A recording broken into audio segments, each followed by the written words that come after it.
What's up, guys? Going to do a little bit different video today. Spent a lot of time up in Ontario, Canada, and I just wanted to kind of give my thoughts on it and some of the differences that I see sort of in the Midwest. Now, for all practical purposes, very similar type place as far as what they're growing: soybeans, corn, there's red barns, the whole thing. And it'd be very similar to southern Michigan or Ohio, Indiana, Illinois, that kind of stuff. So what were some of the differences that I noticed and kind of what people were saying, the way people acted? I would say that Canadians were way, way nicer than people in the United States. And I don't know why that was.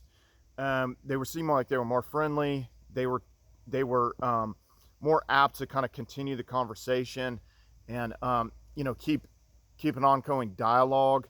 Whereas in the United States, it's become this really bad problem. And I'm not saying it didn't happen up in Canada, but people just ghosting, or just kind of like you don't hear back, or you can't get anything done.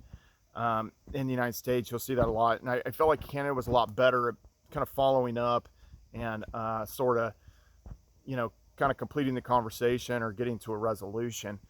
Now, people were in way better shape up in Ontario, which kind of surprised me, because it's like, well, what's different?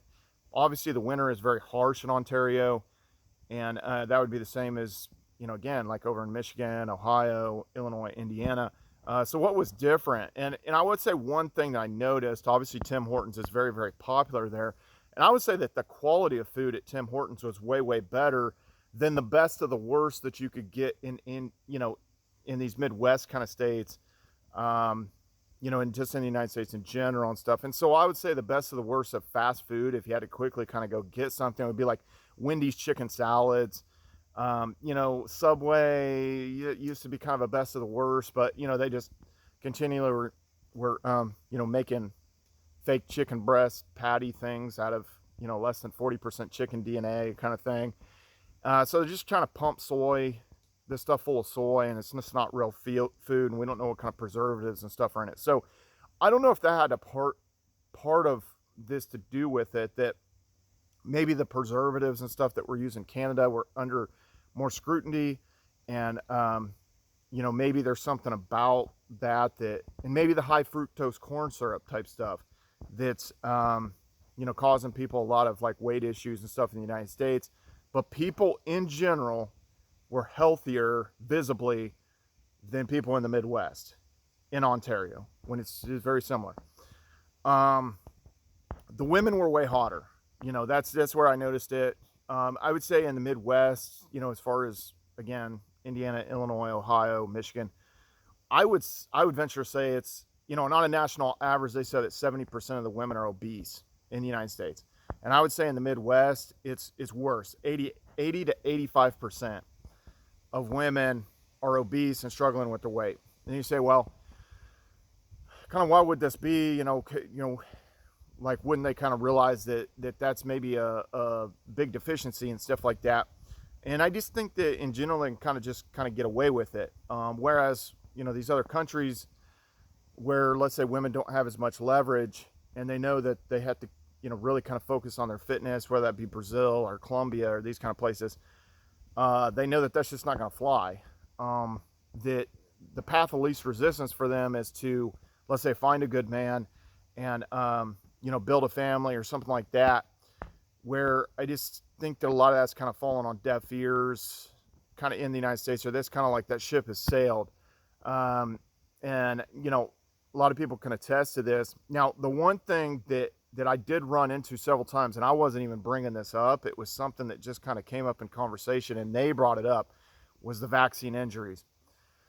I ran into a couple guys and a couple chicks that were vaccine injured.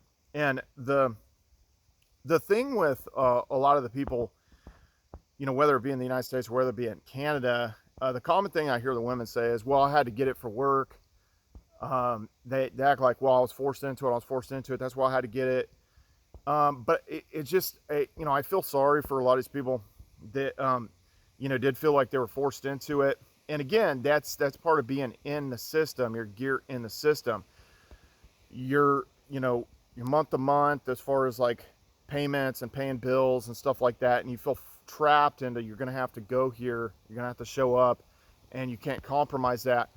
Now, the weird thing was, I was sort of surprised more people didn't, you know, make a fake vaccine card or come up with some kind of fake mechanism to circumvent that. But vaccination rates are very, very high in Canada, and again, they came out and said this, and what they were saying for the women, they were saying it was more of this inflammation in their joints, like this kind of like arthritis that sort of like maybe wasn't as big of an issue, but now it's like this big issue that they have all this joint inflammation and all this arthritis, menstrual cycle issues, that kind of stuff. With the guys, it was more like chest pain and feeling like somebody was standing on their chest.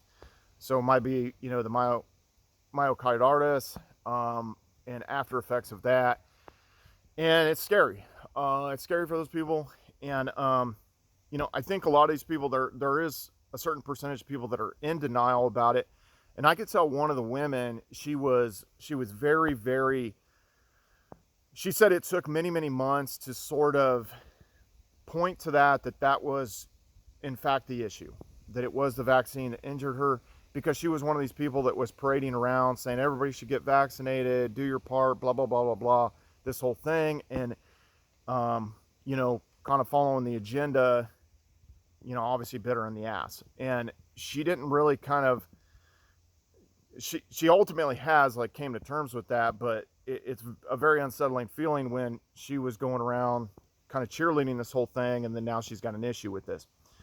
Now, in these different countries like Australia and Canada, it could be a little bit different of, you know, there are funds and stuff up in Canada for people that are vaccine injured. In the United States, you know, you're shit out of luck.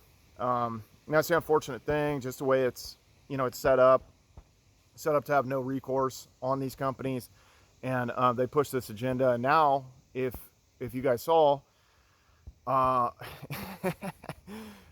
Sleepy Joe is now saying that they want funding to come up with a new vaccine that'll work, blah, blah, blah, this whole thing.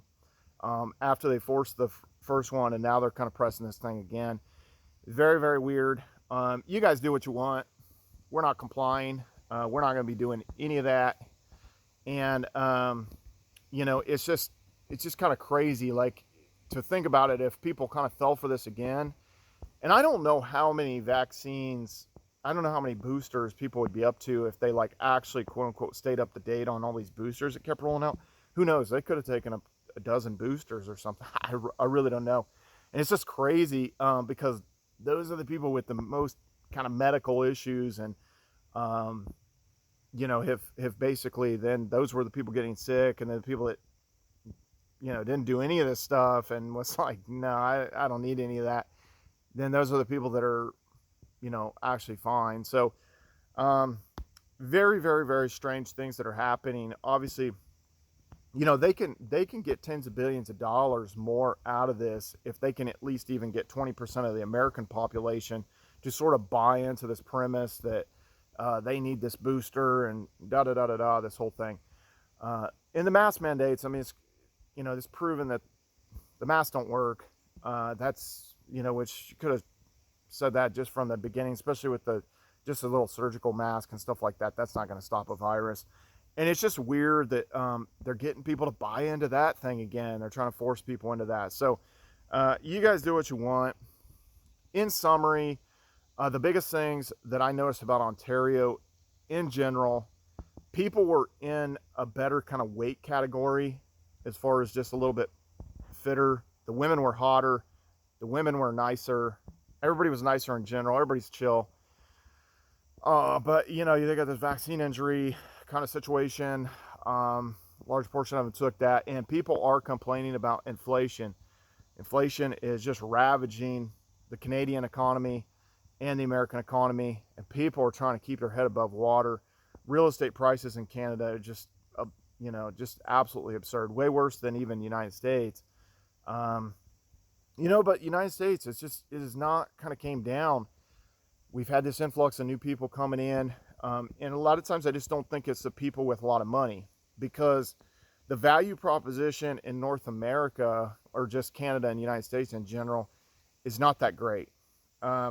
There's very little, I've been deep in the weeds, guys, and there's very little value to be had.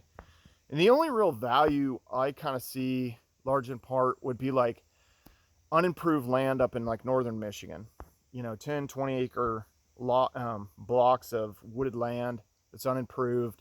And I see some value in that.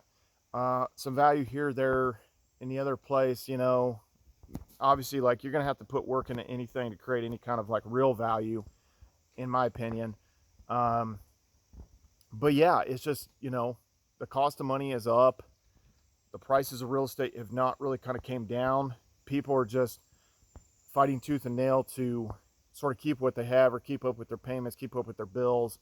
And I think this is all gonna break loose at some point. Very expensive to own property down in Florida, for instance, with the insurance, and the taxes are high and stuff like that. Taxes in Texas, are high. Illinois, taxes are high. I mean, it's gonna hit you one way or another. It's not cheap to, sort of keep these properties up. And again, you never actually own the land or the property. The government owns that. If you don't pay the taxes, in most situations, they'll take it back. There are some situations in Arkansas I know of where you can kind of get this, like, basically a pass on having to pay the property taxes if there isn't a certain amount of improvements. And there's various other incentives and stuff in different states. They are fighting over the remaining populations. South Dakota is running a bunch of ads, especially on Fox News, for people to come up there, and they supposedly have 20,000 unfilled jobs up in South Dakota, and that they're free, and maybe there's some value up there. You guys tell me if you live in South Dakota and maybe have been there much. But various different states. Again, we've seen the ones in Oklahoma, we've seen the ones in West Virginia, some of the incentives and stuff for people to move there and to set up shop. So different states are fighting over the remaining population that has money. And then also other countries are fighting for the remaining population, trying to get people to, move to Spain, move to Italy, move to these different locations and stuff like that, and bring your money and, kind of perpetuate their situation, because, obviously they need tax money. And all this stuff's top heavy. They can't pay for the Social Security programs. When you have this aging population, the workers are not being replaced. All the workers are being they're retiring. They're not being replaced. All this is happening in Canada, United States, Italy, Japan, South Korea, and these different places and stuff like that. So we will see. That being said, Ontario is actually very beautiful, especially on Lake Huron. You have like the largest freshwater beach in the world, and you have the second longest beach, freshwater beach in the world, both on Lake Huron. So very, very beautiful place. And obviously these months are the best months to be there, in my opinion. But yeah, no, those were some of my observations. What do you guys think? You guys been to Canada? And also, they don't have the restrictions now. They kind of right now, they sort of swept the whole thing under the rug. You don't have to be, have proof of vaccination or any of that kind of BS to get into Canada, to drive across the borders. You don't, they just swept under the rug. Oh no, never mind. Never mind. So anyway, those are my observations, guys. Follow me on all social media at Brian Phobos, YouTube, Instagram, Steam, Twitter, Hive, DTube, everywhere.